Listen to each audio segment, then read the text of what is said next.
கர்த்தருடைய பரிசுத்த நாமத்துக்கு மகிமை உண்டாவதாக. ஆண்டவரும் இரட்சகருமாகிய இயேசு கிறிஸ்துவின் நாமத்தினாலே என் அன்பின் வாழ்த்துக்களை தெரிவித்துக் கொள்கின்றேன். இன்றைய நாளே நாம் தியானம் செய்கிறதான வேத வாக்கு, அனுகூலமான துணை. தேவன் நமக்கு அடைக்கலமும் பெலனும் ஆபத்து காலத்தில் அனுகூலமான துணையுமானவர் என்று 46ஆம் சங்கீதம் முதல் வசனத்திலே நாம் வாசிக்கிறோம். பிரியமானவர்களே, நம் ஆண்டவரை குறித்து அவர் அனுகூலமான துணையுமானவர் என்று வேதம் சொல்லுகிறது. ஆங்கிலத்தில் வெரி பிரசன்ட் ஹெல்ப் என்று இந்த வார்த்தை மொழியாக்கம் செய்யப்பட்டுள்ளது. அதை உடனுக்குடன் உதவி என்று மொழிபெயர்த்திருந்தால் இன்னும் பொருத்தமாயிருந்திருக்கும். அவர் நமக்கு அடைக்கலமும் பெலனும் ஆபத்து காலத்தில் உடனுக்குடன் உதவி செய்பவருமாக இருக்கிறார். சில சகோதரிகள் இவ்வாறு சொல்ல கேட்டிருக்கிறேன். என் கணவர் எனக்கு மிக உதவியாய் இருக்கிறார். காய்கறி சாமான்களை வாங்கி கொண்டு வருவார், பிள்ளைகளை உடுத்துவித்து பள்ளிக்கூடத்திற்கு கொண்டு செல்வார், எனக்கென்ற துணையுமாய் இருக்கிறார், எனக்கென்றே அவர் ஏற்ற துணையாய் இருக்கிறார் என்று சொல்வார்கள். சில சகோதரிமார்கள் தங்கள் மாமியாரை குறித்து சந்தோஷமாய் பேசும்போது மற்ற மாமியார்களுக்கும் என் மாமியார்களுக்கும் வித்தியாசம் உண்டு, என்னை சொந்த மகள் போல கவனித்து கொள்கிறார்கள் என்று சொல்வார்கள். வேறு சில சகோதரிகள், நாங்கள் புதிதாக ஒரு வீட்டில் வாடகைக்கு குடியிருக்கிறோம், வீட்டின் உரிமையாளர் மிக நல்லவர், எந்த உதவி வேண்டுமென்றாலும் உடனே எங்களுக்கு சொல்லுங்கள், செய்கிறேன் என்று சொல்லுவார்கள். எல்லா உதவிகளை பார்க்கிலும் கர்த்தருடைய உதவி 1000 மடங்கு மேன்மையானது. தேவன் நமக்கு அடைக்கலமும் பெலனும் ஆபத்து காலத்தில் அனுகூலமான துணையுமானவர் என்று சொல்லும்போது அந்த உதவியை நம்மால் மறக்கவே முடியாது. ஒரு பக்தன் அதை இமைப்பொழுதும் தாமதமற்ற உதவி என்று குறிப்பிடுகிறான். நான் உதவி செய்வேன் என்று கர்த்தர் எத்தனை முறை திருப்திப்படுத்த வேண்டும்?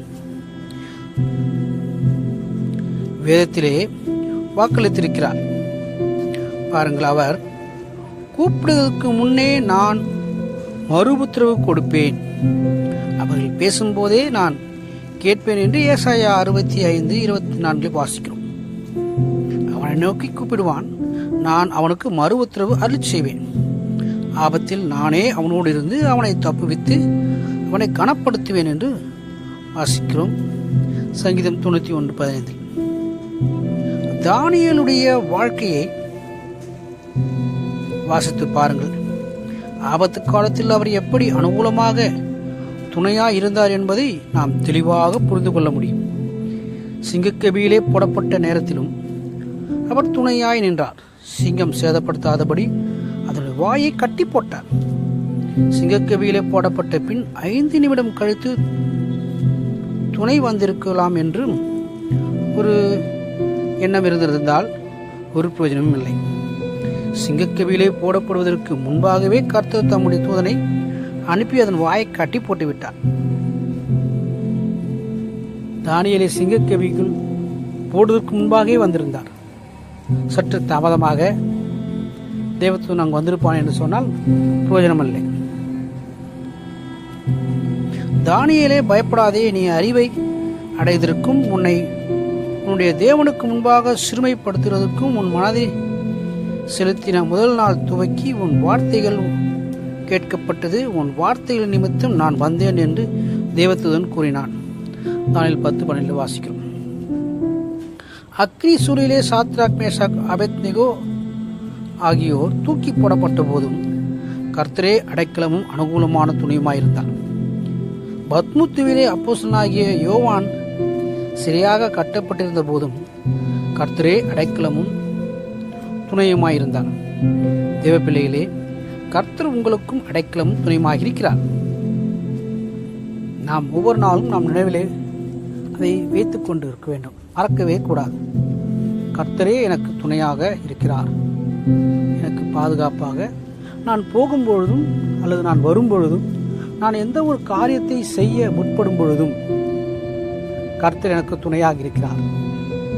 இருளான ஒரு பகுதியிலே நான் பிரயாணம் செய்யும் பொழுதும் அல்லது புதிய பாதையை நான் கடந்து போகும் பொழுதும், இக்கட்டான ஒரு சூழ்நிலையிலே நான் பிரயாணம் செய்யும் பொழுதும் கடந்து போகும் பொழுதும் கர்த்தர் என்னோடு கூட இருக்கிறார், துணையாக இருக்கிறார். பிரியமானவர்களே, தானியோடு மாத்திரமல்ல, நம்மோடும் கூட தேவன் இருக்கிறார். நாம் போகிறதான அந்த சூழ்நிலை